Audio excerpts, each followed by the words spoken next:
Bonjour, alors aujourd'hui, je vais aller à travers quelques boutons et quelques fonctionnalités que j'ai pas été en détail nécessairement avant. Juste pour pas alourdir les vidéos, j'ai voulu mettre ça un peu plus à côté. La plupart des gens veulent prendre le temps aussi de découvrir l'interface avant de poser des questions. Alors là, on va aller un peu plus en détail. Alors, on va se lancer tout de suite. On va créer une nouvelle enquête. Par défaut, elle s'ouvre en tant qu'enquête de base. On peut simplement faire quelque chose de drôle ou de sympathique. On va faire des recherches, euh, recherches écureuil. Et puis, on va juste... On va enlever le S et recherche écureuil. Et puis ici, je vais juste mettre comme balise recherche. Et puis ici, je vais dire recherche d'écureuil à Montréal. Parfait, excellent. Alors, on est prêt à commencer. La raison que j'ai pris un écureuil, par exemple, c'est pour qu'on ait plusieurs champs disponibles. Vous allez voir sous très peu. Alors voilà, c'est parti. Alors, première chose qu'on voudrait, c'est probablement la date où laquelle on a effectué la recherche. Moi, j'écris tout simplement date. Excellent. On peut dupliquer et supprimer en bas à droite. Là, vous allez voir, lorsqu'on va choisir d'autres boutons, ça ne sera pas les seules options qui vont s'offrir à nous. Pour ce cas-ci, ça va être juste dupliquer, aussi simple que ça met exactement la même information et supprimer. Par exemple, si on voudrait les couleurs, on pourrait se lancer ici. Vous allez voir qu'il y a un nouvel onglet. On va le visualiser après, on va juste le petit bouton. On va juste se lancer ici. Par exemple, je pourrais mettre couleur. Alors, quelle couleur est l'écureuil? Et puis, je pourrais donner plusieurs choix. Je pourrais les rentrer manuellement ici ou aller par modification par l'eau et écrire mes choix ligne par ligne. Alors, on va procéder comme ça. On va mettre brun, rouge, jaune et noir. Et on va dire OK. On pourrait toujours mettre un autre choix. Je sais pas, je connais pas toutes les sortes d'écureuils. Alors, ici, on avait déjà visualisé ça. Juste pour faire un petit retour, on peut faire en sorte que la question soit obligatoire et que le formulaire ne puisse pas se soumettre sans avoir répondu à cette question. Ou on peut catch la réponse, c'est-à-dire qu'on peut... ça va être le résultat par défaut à partir des réponses précédentes. Alors, dans ce cas-ci, on pourrait mettre brun par défaut, c'est quand même assez commun. On va faire un enregistrement vite vite. On ne veut jamais perdre nos données. Ensuite, qu'est-ce qu'on voudrait ajouter d'autre? On pourrait rajouter un champ de nombre. Alors ici, on pourrait dire encore une fois, il s'agit d'une question obligatoire. Moi, je vais écrire poids. Alors la valeur par défaut, on pourrait dire 0, mais je préfère juste rien mettre. C'est pas une question obligatoire. On pourrait dire qu'on veut mettre un nombre entier ou une valeur minimum maximum. Alors là, on a la date, la couleur, le poids. On veut aussi savoir où est-ce qu'on a trouvé cet écureuil. Alors, quel parc ou quoi que ce soit. Alors, on va rajouter un géopoint. Ici, ça va être à peu près la case qui va apparaître lorsque vous allez relever. Comme étiquette, je mettrai tout simplement localisation. On n'a pas besoin d'en dire plus. On peut choisir différents fonds de carte qui proviennent d'Esri. Alors, toutes les streets, National Geographic. Pour ce cas-ci, topographique fait en masse la job. Et ça, je vais décider que ça va être une question obligatoire. Je veux absolument savoir d'où provient cette écureuil. On va avoir ici une colonne de longitude et latitude. Ces données vont se trouver dans le fichier Excel final que vous allez exporter. Et finalement, qu'est-ce qu'on voudrait d'autre?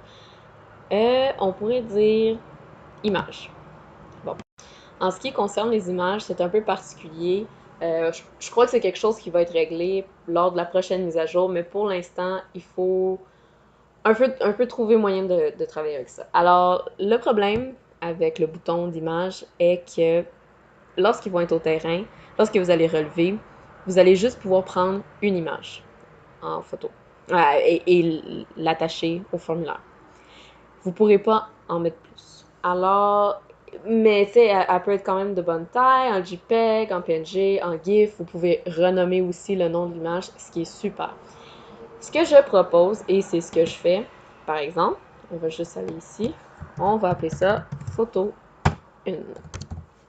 Oups, photo 1. Vraiment simple, pas compliqué. Après ça, je vais mettre un autre qui va être photo 2. Et une dernière, photo 3. Alors là, je restreins vraiment l'utilisateur, malheureusement, à 3 photos. On n'aura pas le choix. On ne peut pas donner un nombre. On ne pourra pas donner un nombre illimité d'images. Alors, si vous vous sentez vraiment à l'aise, vous pouvez en mettre 10. Un moyen pour ne pas encombrer votre formulaire, ce que je fais aussi et je suggère, ce serait d'ajouter un choix unique. Alors là, je vais vous montrer la petite fonctionnalité intéressante qui apparaît ici. Alors là, ça c'est ma photo 1. On veut les obliger à prendre au moins une image. Après ça, on peut leur dire « Souhaitez vous prendre une autre image ». Interrogation. Et là, on pourrait offrir comme choix oui ou non. Tout simplement, oui ou non. On va effacer ceci, pas d'autre. Et on peut les faire afficher soit verticalement ou horizontalement. Horizontalement prend moins de place. Et bon, parfait. Alors là, j'ai ma photo 1, puis il me demande est-ce que je vais en prendre une deuxième. Puis là, ici, clairement, vous me dites non, mais il y a 2 autres images. Alors, ici, on va venir mettre quelque chose qui s'appelle un règlement. Donc, si la réponse est oui, ils veulent prendre une autre image, alors donnez-leur accès à le bouton de la photo 2. Et là, on va tout simplement dupliquer ceci et la mettre juste là entre la photo 2 et 3. Enlever le mot copier.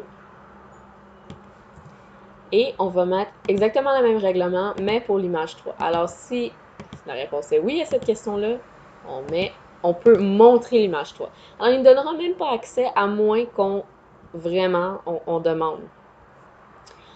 OK, je pense qu'on serait prêt à publier ça et voir à quoi ça ressemble. Ou du moins, on va aller dans l'aperçu sans publier et voir à quoi ça ressemble. Alors là, ça c'est sur mon interface d'ordinateur.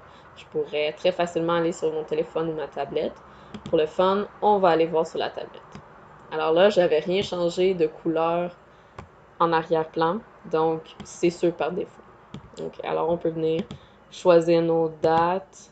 N'oubliez pas que je ne pourrai pas envoyer cette donnée puisqu'on est juste en mode d'édition. Alors par défaut, il m'a mis brun. Je suis tout à fait d'accord. Je l'ai pris, il pesait 10 livres.